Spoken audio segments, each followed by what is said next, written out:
जीवन काल में मुझे 3 आंदोलनों में कार्य करने का मौका मिला। एक श्री राम जन्मभूमि आंदोलन, यहाँ दिल्ली में ईंट पूजने से लेकर, और 30 जब 6 दिसंबर की घटना हुई उससे एक हफ्ते पहले हम वहां पहुंच गए थे और 6 दिसंबर को वहीं थे और 8 दिसंबर तक वहीं रहे। और दूसरा उत्तराखंड आंदोलन, और ये दोनों आंदोलनों में सफलता मिली और दोनों आंदोलन इस प्रकार हमारे जीवन काल में ही जो है, क्योंकि उत्तराखंड आंदोलन करते करते बहुत लोग, या राम जन्मभूमि आंदोलन करते करते बहुत लोग जो है पुण्यात्मा हो गए, उसके बावजूद भी उनके सामने हम उस पीढ़ी के हैं कि जिनके सामने दोनों चीजें हो गई।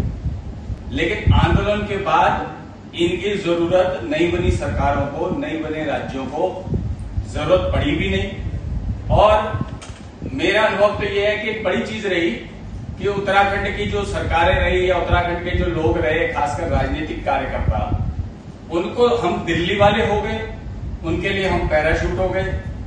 शुक्र है कि उन्होंने हमें कीटाणु नहीं बनाया, लेकिन उनकी नजर में वो हमसे न चाहते हुए भी असुरक्षित हो गए और उन्होंने हमसे दूरी बना ली और हमारे विरुद्ध एक माहौल बनाना शुरू कर दिया। क्योंकि हमने आंदोलन इसलिए नहीं किया था कि हमें उत्तराखंड में जाकर जो है, मुझे तो जब भी चुनाव लड़ने की भी बात हुई तो मैंने कहा भाई उत्तराखंड में जो लोग काम करते हैं वो विपरीत परिस्थिति में करते हैं, हैंड टू माउथ है। हम तो फिर भी दिल्ली में रहते हैं, दिल्ली में काफी बेहतर स्थिति में है, तो इसलिए चुनावी राजनीति में वहीं के लोग होने चाहिए। लेकिन ऐसा बाद में लोग, चुनावी राजनीति तो छोड़ो, मुख्यमंत्री तक बाहर के बना गए और वो बना दिए गए जो राज्य आंदोलन के घनघोर विरोधी थे।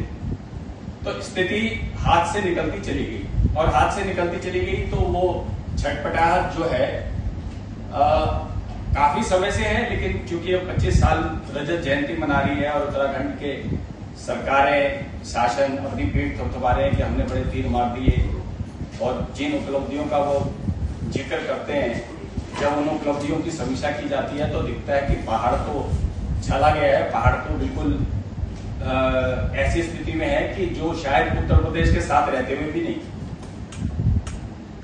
गोरखा राज के बाद से जब 1800 में गोरखों ने पहले कुमाऊं और फिर गढ़वाल पर कब्जा किया, तो उसके बाद से ही उत्तराखंड या पहाड़ के क्षेत्र के जो लोग, तब उत्तराखंड राज्य की बात नहीं थी, तो तब पहाड़ी लोग जो थे कुमाऊं और गढ़वाल के, उनके साथ अन्याय होना शुरू हो गया। गोरखालियों ने वहीं से लोगों से वसूली करी, वहीं से लोगों के को निर्ममता से जो है दास बनाया और 2 लाख पहाड़ी दास बनाकर बेचे गए। और हरिद्वार में एक चौकी बनाई गई थी दास, जहां बेचे जाते थे, और 2 लाख पहाड़ियों को गोरखालियों ने बेच दिया। इनका ट्रेड इशू हो गया उसके साथ, ईस्ट इंडिया कंपनी के साथ, तो ईस्ट इंडिया कंपनी ने अटैक किया, तो फिर सुगोल की संधि के साथ जो है गोरखालियों से ये जो कुमाऊं प्रोविंस बन गई एक, और एक टिहरी गढ़वाल को दे दिया। लेकिन टिहरी गढ़वाल को वापस राज्य तो दे दिया, पर उनको ये शर्त थी कि राज्य का संरक्षक जो है ईस्ट इंडिया कंपनी या फिर ब्रिटिश सरकार रहेगी। आप हमारी मर्जी के बिना ना तो कोई नीतिगत फैसले कर सकते हैं, ना उसको बेच सकते हैं, ना कोई आप एक्टिविटी कर सकते हो।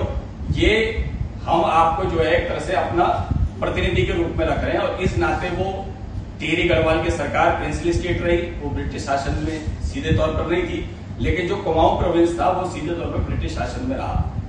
और कुमाऊं प्रोविंस में भारत छोड़ो आंदोलन से जो है आंदोलन शुरू हुए, काफी जो साल्ट और ये जो अल्मोड़ा और ये काफी जगह ऐसे है कि लोग गिरफ्तार हुए, लोग मारे गए, महिलाएं पुरुष काफी आंदोलन में एग्रेसिवली निकले। लेकिन टिहरी चूंकि प्रिंसली स्टेट था तो वहां इस प्रकार की नहीं हुई। लेकिन तिलाड़ी की घटना या बहुत सारी ऐसी घटना हुई जो टिहरी शासन की निर्ममता और बर्बरता के प्रतीक।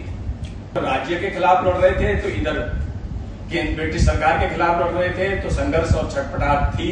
उसके बाद राज्य बन गया, वो अलग देश आजाद हो गया, तो हमको पहाड़ के क्षेत्र को जोड़ दिया संयुक्त क्रांति के साथ। और संयुक्त क्रांति के पहले जो प्रधानमंत्री बने वो कौन बने?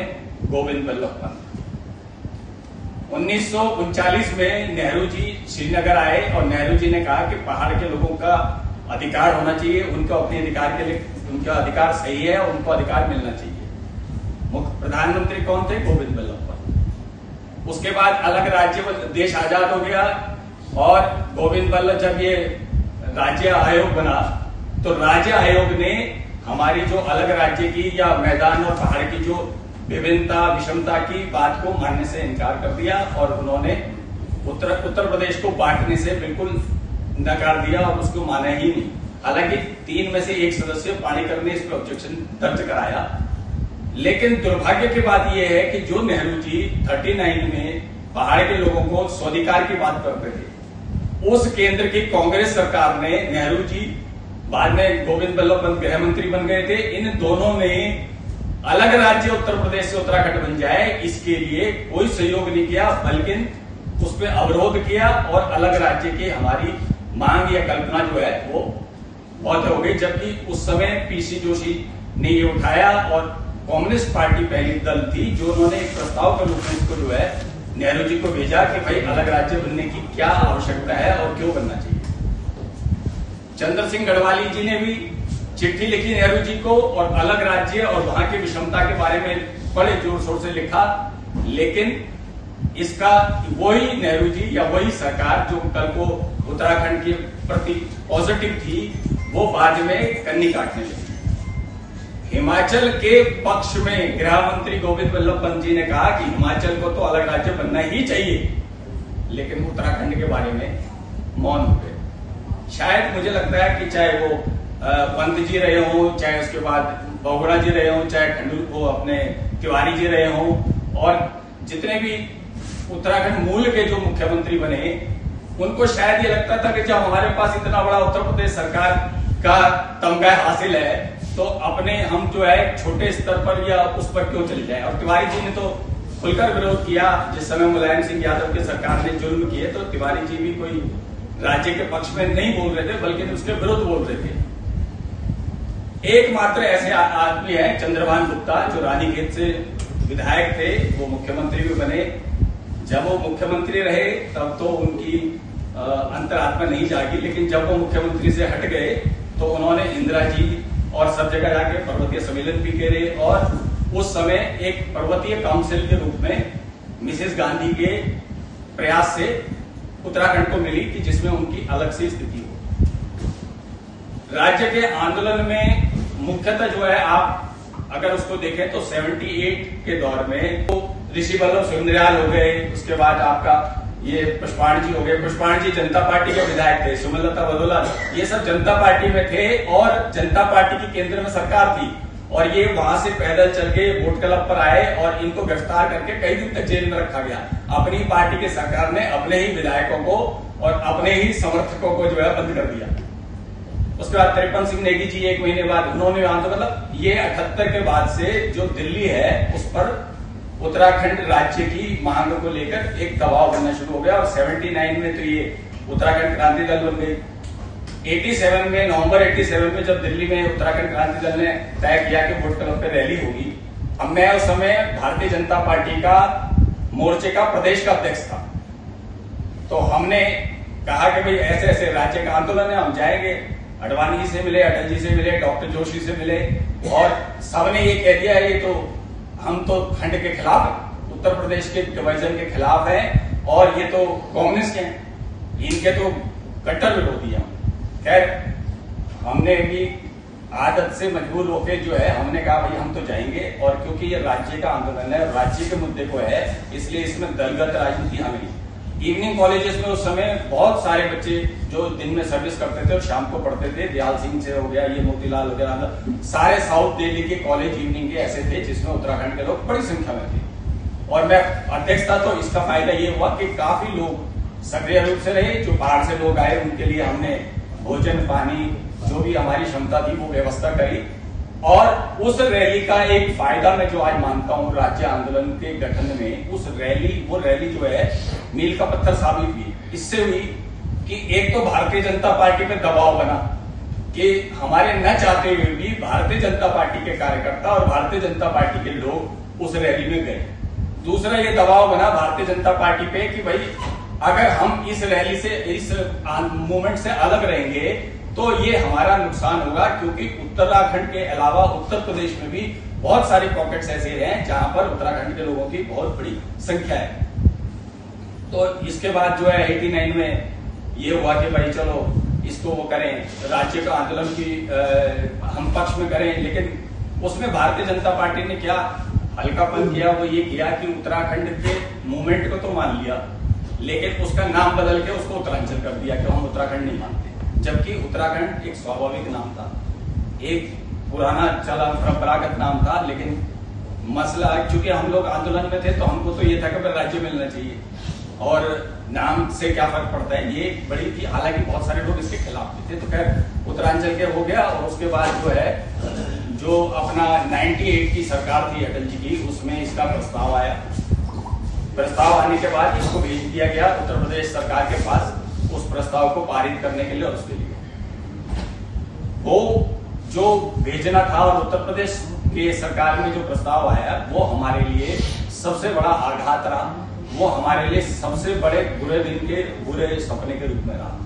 उन्होंने 26 संशोधन उसमें कर दिए, जिसमें बिजली, पानी, यानी कि जो हम बिजली, जल जमीन की बात करते थे, उन सब पर उत्तराखंड का अधिकार छीन लिया गया और वो सब उत्तर प्रदेश और केंद्र सरकार के अधिकार में आ गए। जो एमएलए उस समय थे, ज्यादा 19 एमएलए तो भारतीय जनता पार्टी के थे, उन्होंने भी ये मान लिया कि हमें लाल बत्ती मिल जाएगी, साला बाढ़ में जाए उत्तराखंड का अधिकार। और ये तो किसी ने भी उसका विरोध नहीं किया, किसी ने भी उसका वो नहीं किया और उस वहां से वो 26 संशोधन सर्वसम्मति से पारित होकर केंद्र सरकार के पास आ गए। केंद्र सरकार की स्थिति भी उस समय बिगड़ ऐसे गई कि जो एनडीए की सरकार थी, क्लेम बहुत सारे किए जाते हैं कि इसने बना दिया, उसने बना दिया। एनडीए की सरकार के सारे घटक अधिकतर वो खिलाफ थे इस प्रस्ताव के। शिरोमणि अकाली दल खिलाफ था, टीडीपी खिलाफ था। तो अटल बिहारी वाजपेयी की सरकार के पास इस प्रस्ताव को पारित कराने के लिए साधारण बहुमत भी नहीं था। अटल जी ने उस समय बात करी श्रीमती सोनिया गांधी, उन्होंने कहा भाई हम उत्तराखंड को चाहे काउंसिल मिले, चाहे वो मिले, आपका यूनियन टेरिटरी मिले, पर हम समर्थन देंगे। भारतीय जनता पार्टी को कांग्रेस के समर्थन से फिर ये पारित हो पाया। अब श्रेय कोई किसको भी देता रहे, लेकिन सच्चाई ये है कि भारतीय जनता पार्टी और कांग्रेस का इसमें लोकसभा में बहुमत तभी हो पाया जब दोनों मिले और दोनों के समर्थन से प्रस्ताव हुआ और भाजपा के साथ ही युगल दलों ने खिलाफ में वोट दिया।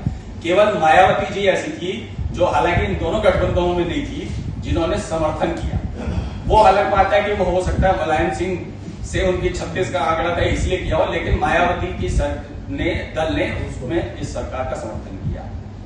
और मुलायम सिंह चूंकि पहले तो राज्य के पक्ष में थे, लेकिन वहां पर उन्होंने विरोध किया और बहुत सारी आपत्ति बजाई। शिरोमणि अकाली दल ने उधम सिंह नगर की करी, बहुत सारी चीजें हुई। खैर राज्य बन गया। तो मसला ये है कि जिन संशोधनों के साथ राज्य बना, लेकिन हमारे जो अगुवा थे, जो निर्वाचित प्रतिनिधि थे, जब वो ही बिक गए तो वो क्या करते, जब वो पद लोग और उत्तराखंड की राजनीति में मुझे माफ करें चाहे कोई किसी भी दल का हो, अपॉर्चुनिस्ट लोगों की भरमार है। उस समय भी थी और आज भी है।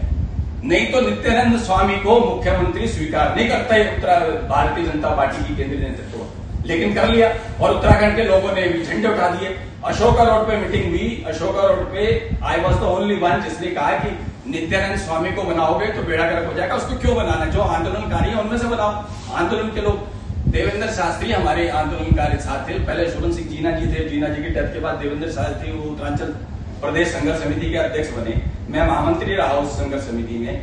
हम पहाड़ जब आंदोलन करना था, जब तक राज्य नहीं बना था, तो पहाड़ की बैठकों में इसमें जाना हमारा होता था हर कार्यक्रम में।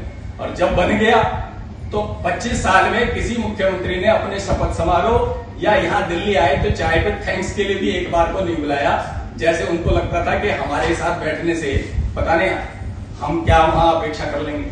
और हमने तो 25 साल में कोई अपेक्षा ही नहीं करी। और दिल्ली एनसीआर के बहुत बड़ा योगदान है इस आंदोलन को जो है सफल बनाने में और राज्य बनवाने में। और कौन लोग थे दिल्ली, और ये समझना चाहिए, पहाड़ से जब भी आंदोलन दिल्ली में रैली वैली होती थी, 12 अप्रैल 90 को हमने भी की थी, तो हम ही लोग जो है वो बस से आने वाले लोग थे, हम ही लोग उनकी रोटी पानी की ठहरने की व्यवस्था करते थे। और जो लोग उस दौर में आंदोलन में आते थे, जिनकी हम रोटी पानी की व्यवस्था करते थे, जो हैंड टू माउथ थे, आज वो अरबोपति है, विदेशों में होटल है उनके। किसके पैसा है, किससे लूटा गया है? ये उत्तराखंड से लूटा गया, ये उत्तराखंड के कौज से लूटा गया, या उत्तराखंड राज्य के लोगों के साथ, आंदोलनकारियों के साथ ये घात हुआ। इसमें किसी दल को आप अपवाद नहीं कह सकते। मैं भारतीय जनता पार्टी में रहा तो इसका अर्थ ये नहीं कि वो नित्यानंद स्वामी को बनाना सबसे बड़ा भूल, उत्तरांचल नाम रखना सबसे बड़ा भूल, 26 संशोधन करना कल्याण सिंह सरकार का उससे बड़ी भूल। तो कागजों में तो मिला राज्य, हम काय के रजत जयंती मनाएंगे। आज स्थिति तो ये है, जब उत्तर प्रदेश के साथ थे हम तो हिल कैडर था हमारे पास, लोगों की भर्ती तो होती थी पहाड़ से। आज तो पहाड़ में भर्ती हो रही है, राजस्थान से, हरियाणा से, पंजाब से और कहीं कहीं से। और उससे भी मजेदार बात यह है कि फर्जी सर्टिफिकेट्स पे होती है। और जब उत्तराखंड की पुलिस उन राज्यों से बात करती है तो वो टका सा जवाब दे देते हैं कि भैया हम कोई आपसे शेयर नहीं करेंगे जानकारी। जो उत्तराखंड के 3 लोग हुए भर्ती, उनको तो कर दिया आपने सस्पेंड, और जो 600 लोग बाहर के हुए उन पर आप कार्रवाई कर नहीं सकते क्योंकि आपको डॉक्यूमेंट उन्होंने शेयर किए नहीं राज्य में। तो क्यों लिए भैया आपने? देश के सारे राज्य, महाराष्ट्र हो गया, गुजरात हो गया, हर एक राज्य करता है अपने यहाँ 70% रिजर्वेशन ये कर रहे हैं। हर एक तो रिजर्वेशन बढ़ा रहा है कि भाई हम अपने लोगों को वो करें, लेकिन हम रिजर्वेशन बढ़ाना तो छोड़ो, इन्वाइट कर रहे हैं बाहर से, आओ यहाँ बैठे बैठे पैसे फेंको और तमाशा देखो और भर्ती हो जाती है। और मेडिकल प्रोफेशन तो इतना बढ़िया प्रोफेशन है कि आप जाओ भी मत, हफ्ते में एक बार चले जाओ या महीने में एक बार चले जाओ, सैलरी आपको मिलेगी। आप देहरादून रहो या हरिद्वार रहो या दिल्ली रहो, और वहां के प्राथमिक चिकित्सा केंद्र या छोटे छोटे चीजें, आज जो है वहां पर जब किसी का बच्चा होने वाला होता है ना, तो परिवार के लिए टेंशन की बात यह है कि बच्चा में अगर कोई कॉम्प्लिकेशन आ गया तो कहां लेके जाएंगे? साधन नहीं, वाहन नहीं, कंधे पे लेके वो पे ले जाए प्राथमिक चिकित्सा केंद्र, वहां डॉक्टर कहते कि हमारे पास इंस्ट्रूमेंट्स ही नहीं है। और वहां तक जाएंगे तो जिंदा रहेंगे कि नहीं रहेंगे इसका पता नहीं, माँ रहेगी या बच्चा रहेगा, एक रहेगा, दोनों में नहीं रहेंगे। ये स्थिति है आज की डेट पर। हमारी जो कंसेप्ट था वो ये था कि उत्तराखंड का पानी और जवानी, हम उस पर बहुत उम्मीद रखते थे। हम ये रखते थे कि पानी और बिजली, इतने डैम्स बन रहे, 45 डैम उस समय बन रहे थे, और जवानी तो हमारी थी। तो ये 2 चीजें हमारा एक तरह से पुरुषार्थ भी था और हमारे राज्य का उम्मीद भी थी। आज दोनों की स्थिति क्या है? जो पानी और जो हाइड्रोक्लोरिक प्रोजेक्ट है वो सेंट्रल और यूपी, जो 25% यूपी को मिलता था, जो उत्तराखंड को ट्रांसफर हो जाना चाहिए था वो नहीं हुआ। वो 25% यूपी के पास है, 75% सेंटर का है। टिहरी प्रोजेक्ट में लोग मर गए हमारे, विस्थापन हुआ हमारा, पानी के नुकसान हुआ हमारा, खेती आसपास की बिगड़ गई हमारी, लेकिन पैसा इनकम मिलेगा यूपी और केंद्र, हमको नहीं मिलेगा। सिंचाई की जितनी योजनाएं हैं, उधम सिंह नगर वगैरह वगैरह, आपका ये कुंभ के लगाएगा उत्तराखंड, कुंभ की व्यवस्था करेगा उत्तराखंड, तुरंत आपदा आएगी तो उत्तराखंड को गाली पड़ेगी, लेकिन कुंभ के क्षेत्र पर अधिकार किसका? उत्तर प्रदेश का। और अधिक वहां इंक्रोचमेंट हो रही है तो ये कुछ नहीं करेंगे। और जब इंक्रोचमेंट हो जाएगी तो कहेंगे उत्तराखंड को हम इसलिए नहीं दे रहे कि वो इंक्रोचमेंट हो रही है वहां, पहले उसको रोको। अरे तुम कौन होते हो? जितने भी राज्य बनी है, जितने भी बंटवारा होता है वो एज एंड वेरेज बेसिस पे होता है कि जिस क्षेत्र में जो व्यवस्था है उस क्षेत्र की व्यवस्था उसके हवाले होती है। सिंचाई की हमारे को नहीं मिली, आवास विकास की जमीनें खंडर बन गई, लेकिन आवास विकास उत्तर प्रदेश में आवास विकास के इतने अच्छे मकान, रीजनेबल मकान निम्न और मध्यम वर्ग के लोगों के पास हैं। और आज भी मैं मानता हूं कि उत्तर प्रदेश के बेस्ट प्रोजेक्ट है आवास विकास के जो मकान है, लेकिन हमारे यहाँ जो आवास विकास की जमीनें थी इन्होंने दी नहीं, तो वो कहां से करते कुछ? तो कुछ भी नहीं हुआ उसमें। नहीं तो अपने लोग मकान बना सकते थे, बना नहीं पाए।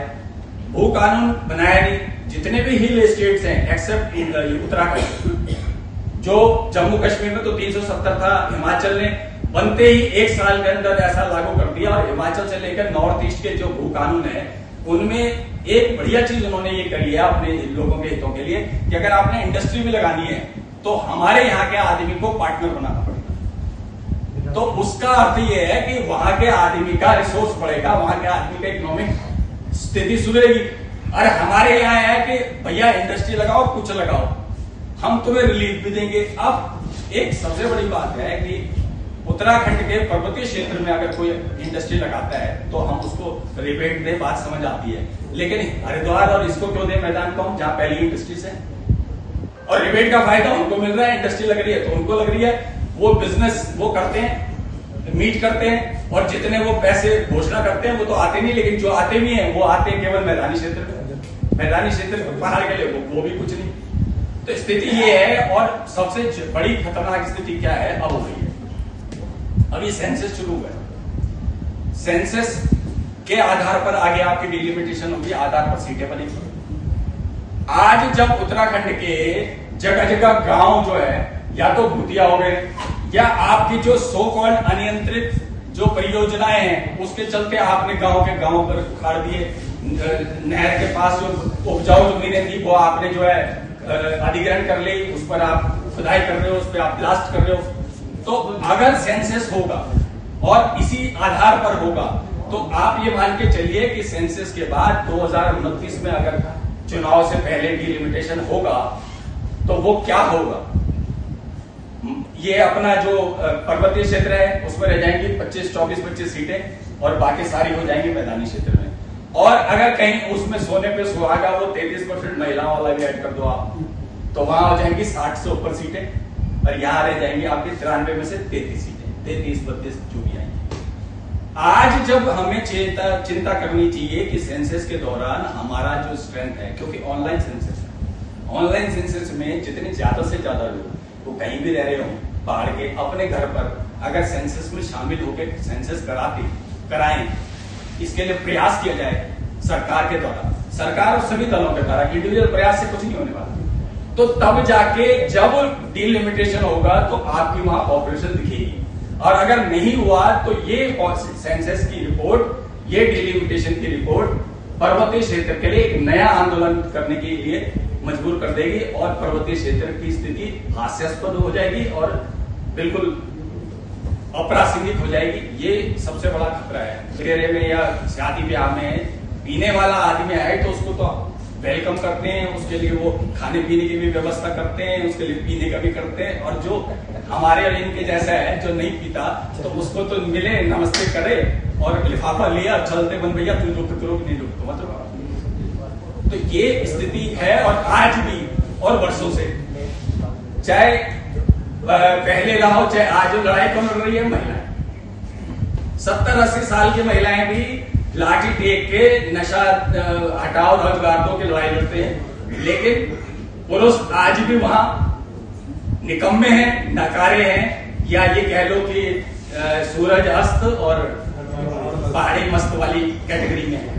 और ये अफसोसजनक है कि आज अगर नहीं कर रहे तो भाई कब करोगे? तुम अगली जनरेशन के लिए क्या छोड़ के जाने वाले? भाई हम लोग दिल्ली में पैदा हुए तो दिल्ली में रहे, पर हमारे पिता हमारे दादा पितृभूमि हमारी पहाड़ है, तो आज फिर भी थोड़ा बहुत हमको ये आसरा रहता है कि भाई पहाड़ है। एक जब हमारे पिताजी जिंदा थे तो तब तो जो है गांव से गत हो गया, चून हो गया, ये जुमरियाल हो गए या घी बन के आता था। आज आप चले जाओ तो आपको घी नहीं मिलेगा, किसी घर में घी नहीं बनता मिलेगा, आप बाजार से खरीद लो, गत तक बाजार से खरीद लो, पैकेट का दूध चल रहा है, पैकेट का दूध चल रहा है। और जबकि तब ये था कि हम जब गांव जाते थे तो जिस घर में चले जाए वो गिलास भर के दूध देता था। आज उनके अपने लिए गिलास तो छोड़ो, कटोरी दूध नहीं है। ये तो स्थिति है। और ये कैसे भी, क्योंकि वन्य जीव, क्योंकि जीव क्षण है नहीं, जीव है नहीं, तो क्या कहाँ है? जब पशु ही नहीं होंगे तो किस पे होगा? और वन का हाल ये कर दिया इन्होंने, जल जंगल जमीन में उसका हाल ये कर दिया कि वन या तो कट गए योजनाओं के नाम पर, ये चल गए, और वन से जो अपना बंदर है, भालू है, ये आपका हाथी है, ये आ रहे हैं कस्बे में, गांव में, और ये जो है सुअर और ये तो जो है फसल बर्बाद कर रहे हैं, और गुलदार और ये जो है लोगों को मार रहे हैं। पिछले 1-1.5 साल में अगर देखो तो 50 लोग वहां जो है इनके शिकार हो चुके हैं, और शिकार इसलिए हो रहे हैं कि उनको वहां कुछ खाने को मिल नहीं रहा। जल तो जंगल तो खाली हो गए, तो आप कहां जाएंगे? वो यहाँ आएंगे। और इतना सख्त कानून है कि अगर आपने किसी जानवर को भगाने के लिए पत्थर भी मार दिया तो आप अरेस्ट हो जाओगे, आपके खिलाफ आपराधिक मुकदमा दर्ज होगा। पेड़ से गिर गया कुछ जो है अपने घास वास उठा लाई महिलाएं, तो उन पर मुकदमा दर्ज हो जाएगा। तो कहां से चलेगा भाई? खेत रहे ही, आपने जंगल छोड़ा नहीं, पशु पाल नहीं सकते, तो करेंगे क्या? तो करेंगे ये कि बंजर छोड़ो और ताला लगाओ और चलो भाई वहां चले वापस। तो ये स्थिति है। तो अब हम तो दिल्ली में बैठे हैं, शायद हम उतना प्रभावित नहीं हो रहे, लेकिन हम जो कह रहे हैं उससे ज्यादा 100 गुना ज्यादा शायद जो है वहां जो लोग रह रहे हैं वो तड़प रहे होंगे, वो प्रभावित हो रहे होंगे। भाई पद्म विभूषण उसको दिया जाता है जिसने देश के लिए बड़ा गौरवशाली काम किया हो, तो वो तो मिलता है मुलायम सिंह यादव को। इंद्रमणि वडूनी को नहीं मिलता। वो जो संघर्षकारी है, आंदोलनकारी है, जो मारे गए उनको नहीं मिलता। वो मुलायम सिंह यादव को मिलता है। क्यों? क्योंकि 80 सीटों के सामने 5 सीटों की कोई औकात नहीं है। जो भी राजनीतिक दल आया वो 80 पे चलता है, 5 के लिए उसके पास कोई जवाब नहीं है। कोई सरकार रही हो, जितना नुकसान केंद्र की पार्टी, राष्ट्रीय पार्टियों ने किया, 10 मुख्यमंत्री बने। अब वो कह रहे थे कि कांग्रेस के बने, अब कांग्रेस के भी 2 तो यहीं आ रही है। अब तो हरीश रावत ही बच गए, 9 हो गए इनके। वो बहुगुणा जी जब मुख्यमंत्री थे तो भगत सिंह कोश्यारी पार्लियामेंट में ये उठा रहे थे कि ये बहुगुणा ने बर्बाद कर दिया, केदारनाथ में लोग मार दिए, इसने कुछ नहीं किया, निकम्मा है, नकारा है। सड़क से लेकर संसद तक भारतीय जनता पार्टी सड़क पर उतरी थी इनके विजय बहुगुणा के खिलाफ। और विजय बहुगुणा आज जो है भारतीय जनता पार्टी के सिरमौर है, बेटा वहां सेट हो गया। वो बहुगुणा जी की बात कर रहे थे, भाई बहुगुणा जी का बेटा, भांजा, भांजे की बेटी, बेटे का बेटा, बहन, जो लोग आंदोलन का हिस्सा नहीं थे या जो परिवार हिस्सा नहीं थे, परिवारवाद के तो बहुत सख्त खिलाफ है सारे, लेकिन आज है क्या? आज वही परिवारवाद है जिन्होंने आंदोलन में फलीना फोड़ी तो छोड़ो, विरोध किया और उसमें जो है क्या कहते हैं, अवरोध जमाया। तिवारी जी को बना दिया कांग्रेस ने। भाई हरीश रावत को क्यों नहीं बनाया? वो स्वाभाविक दावेदार था ना, उस समय प्रदेश का अध्यक्ष था, लेकिन तिवारी जी को यहाँ चूंकि इनके वो सूट नहीं कर रहा था कि यहाँ उंगली करते रहेंगे पंडित जी, तो पंडित जी को भेज दिया कि भैया वहां जाके आराम करो। वो भी 5 जाते जाते बीजेपी में चले गए। तो और पूरे कार्यकाल में तिवारी जी ने इतनी लाल बत्तियां बांटी। तिवारी जी ने उनको नहीं बनाया, तिवारी जी ने 250-300 लोगों को चिट्ठियां और ये लाल बत्ती और ये बांटी। और सबसे मजेदार बात बताओ उसमें क्या है, तिवारी जी ने संघ के लोगों को भी बांटी, तिवारी जी ने भाजपा के लोगों को भी बांटी, और तिवारी जी ने कांग्रेस के लोगों को भी बांटी, और तिवारी जी ने अपने महिला मित्रों को भी बांटी। और इतना पैसा बर्बाद हुआ वहां का कि कोई सवाल उठाता नहीं है। आज जो है देश में आपको एक अंदाजा नहीं होगा कि देश में सबसे ज्यादा जो तनख्वाह है वो उत्तराखंड के विधायकों की है। 4 लाख रुपए उत्तराखंड के विधायक ले रहे। राज्य कर्ज में हो, राज्य डूबा हो, राज्य आर्थिक रूप से कमजोर हो, लेकिन विधायकों के को सबसे ज्यादा पैसे मिलते हैं उत्तराखंड में। रिटायर्ड विधायकों को भी मिलते हैं उत्तराखंड में, 60-60 हजार रुपए उनको मिल रहे हैं। और मजेदार बात यह है कि हमारे कई सारे मित्र हैं, हमारे वो कोश्यारी जी हो गए, बहुत सारे हो गए, वो उत्तर प्रदेश के विधानसभा का लेते हैं, उत्तराखंड की विधानसभा का लेते हैं, लोकसभा का लेते हैं, राज्यसभा का लेते हैं, वो गवर्नर, वो इतने पैसे लेते हैं। और उसके बाद भी जो सरकारी सुविधा लेते हैं ना, कोठी और बंगला जो रिटायर्ड मुख्यमंत्री को देते हैं, उसके बिजली और पानी के पैसे नहीं देते। कोर्ट में जाते हैं कि हमारे पास तो कंगाल है, हम कहां से देंगे। 5-5, 6-6 पेंशन मिल रही है। विजय बहुगुणा जज रहे, सीएम MP रहे, ये रहे, और वो भी कोर्ट में जाते हैं कि मैं जो है इसका बिजली और पानी का, सरकारी मकान का चुका नहीं सकता, इसलिए इसको मेरे को माफ कर दिया जाए। इतना पैसा जितना चुकाना है उससे ज्यादा वकील को दिया होगा, लेकिन नियत में खोट है। ये जो अपने मैं ये होटल बन गए, लोगों के कैसे बन गए, तो ये सारी चीजें जो है, हाँ 25 साल में 2 चीजों पे मुझे लगा कि ठीक कुछ कह सकते हैं हम। एक तो ये है कि पर्यटन में विस्तार हुआ, पर्यटन से आर्थिक स्थिति सुधरी, लेकिन किस कॉस्ट पर? बद्रीनाथ, केदारनाथ में वो हवाई यात्राएं कर दी, खोल दी, और उसमें जो है VIP एंट्री के लिए अलग से पैसा लगा दिया। धाम तो धाम के लिए बन गए, धाम का रहे वो पवित्रता का है, और इतना गंदगी कर जाते हैं, इतना वहां डिजास्टर है कि सारे धामों का जो है आने वाले समय में क्या होगा पता नहीं, बुरा हाल होने वाला है धामों का। दूसरा एक बढ़िया काम हमारे यहाँ जो करते हैं उत्तराखंड के लोग, जो अधिकारी और नेता है, वो क्या करते हैं कि अगर वो कहीं दौरे पे जाएगा तो वो वीडियो डालता है कि मैं फलाने जी जो है DM जो है दौरे पे कर रहे हैं, ये कर रहे हैं, वो कर रहे हैं, वहां उसको अड़का रहा है। अबे तेरा काम है ये, तो तनख्वाह ले रहा है इसकी। ये आप कोई सोशल सर्विस नहीं कर रहे हो कि जो प्रचार कर रहे हो, काय का प्रचार कर रहे हो, तो किस बात का प्रचार कर रहे हो? It is your duty, you have to do daily, और तू महीने में एक बार जाकर प्रचार कर देता है। एक नया नौटंकी देखी मैंने कि वो खंडूरी जी आजकल बीमार पड़े हैं, तो यहाँ से जो जिन ईंट कुत्ते का पैर था, जो वो जाएंगे उनके पाँव का वीडियो दिखाएंगे, फिर उनको नमस्ते करेंगे, फिर उनका दिखाएंगे कि वो बीमार पड़ गए बिस्तर पे, और फिर जो है वो सोशल मीडिया पर डाल देंगे कि खंडूरी जी की हालचाल कुछ क्या है। अबे बीमार आदमी क्या, बीमारी क्या है? बीमारी निजी है ना, उसका क्या प्रचार कर रहे हो? साला मतलब गिरावट का स्तर किस चीज में हो गया, ये भी ढूंढना बड़ा मुश्किल है वहां उत्तराखंड में।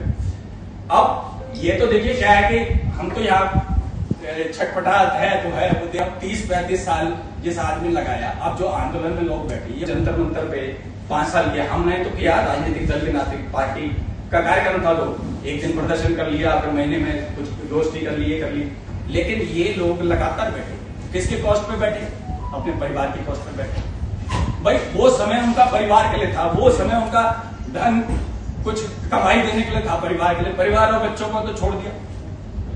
हम 87 में उसमें लगे, उसके बाद ये 92 से 2000 तक मेरी बेटी और बेटा, मैं सवेरे क्रैच छोड़ता था और मेरी वाइफ टीचर थी तो वो आके ही लेती थी उनको, और हम पागल हो रखे थे कि आज दो, अभी दो, उत्तराखंड राज्य दो, ले लो, मिल गया ना।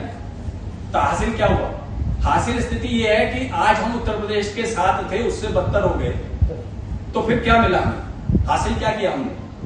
और एक हम लोग जो है देखो आंदोलन कर रहे थे तो वो इसलिए कि बाहर गए हैं, एक बाहर, लेकिन आप ये सोचो कि कितने आंदोलनकारी लोग यहाँ भी थे, दिल्ली एनसीआर में भी थे, जिनको दिल्ली वाले कहा जाता है, उनको चिन्हित करने में जो बात आ रही थी कि 25 साल हो गए, वो दिल्ली के और एनसीआर के लोग आप आंदोलनकारी हैं वो चिन्हित नहीं हो पाए। और देखिए दुर्भाग्य कि डीएम ने वेरीफाई करना है कि हाँ भाई तू आंदोलनकारी था। वो डीएम जो शायद जब हम आंदोलन कर रहे थे तो स्कूल में पढ़ रहा था, कंदिक्कर में घूमता होगा, मध्य प्रदेश में, राजस्थान में, उसको क्या पता कि क्या आंदोलनकारी था। सरकार बनने के बाद सरकार की ये जिम्मेदारी होनी चाहिए थी कि आंदोलनकारियों के पास खुद जाते, सम्मान करते उनका कि आप लोगों की कृपा से, आप लोगों के योगदान से आज हम जो है वैभव का सुख भोग रहे हैं, अंधाधुंध कमाई कर रहे हैं। लेकिन उल्टा है कि चक्कर कटवाते हैं, आप कागज से पत्री के अलावा कुछ नहीं। और फिर साबित कैसे करेंगे भाई? आप ये बताओ, मैं हमारे यहाँ दिल्ली में कार्यक्रम में ये सागरपुर से, जमुना पार से सबसे ज्यादा लोग महिलाएं आती, एक भी महिला कुछ प्रूव कर सकती है कि मैं आंदोलन का हिस्सा थी? कैसे प्रूव करेंगे वो? कई ऐसे हैं कि जो उस समय आंदोलन में आते थे, आज उनके घर में 2 वक्त की रोटी नहीं है। हम लोग जो भी हो सकता है उनकी मदद करें। जगदीश नेगी हमारे साथी थे, खूब आंदोलनकारी थे, जगदीश नेगी मर गए, किसको क्या फर्क पड़ा? कोई पूछा उसके परिवार को आज क्या स्थिति में है? कोई नहीं पूछता। तो मित्रों बात यह है कि, और मेरी कोशिश ये है कि मेरी ये छटपटाहट या हमारी ये छटपटाहट आप लोगों के माध्यम से, और भी सिस्टम है जिसके माध्यम से हम इसको उजागर करेंगे और इसका विस्तार प्रसार करेंगे। राज्य बन गया तो इसका अर्थ ये नहीं है कि आप पर कोई कहने वाला नहीं है, कोई सवाल करने वाला नहीं है, सवाल पूछे जाएंगे। और जो लोग आंदोलन करने वाले लोग थे वो आज भी इतने सक्षम हैं कि आंदोलन दोबारा कर सकते हैं। और आंदोलनकारियों का ये अधिकार है कि वो सरकार और शासन को कटघरे में खड़ा करे, उनसे पूछे, उत्तराखंड के हित के लिए आवाज उठाए। यही मैं कहना चाहता हूँ। बहुत बहुत धन्यवाद। जय उत्तराखंड।